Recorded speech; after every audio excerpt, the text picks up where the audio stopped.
Welcome to this tutorial, where we will guide you through disabling the Vibrate feature when your phone rings on the Viber app.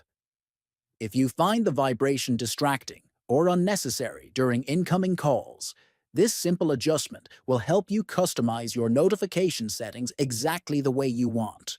First, open the Viber app on your phone. Next, tap on More located at the bottom right corner. Then, from the menu, select Settings.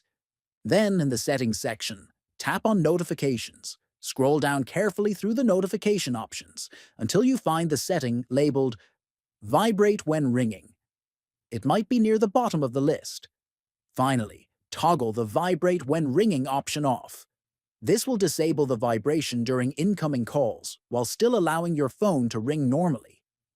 You can exit the settings now and test by asking someone to call you on Viber to make sure the vibration is no longer active. Thanks for watching, and don't forget to check out more helpful tips in our channel.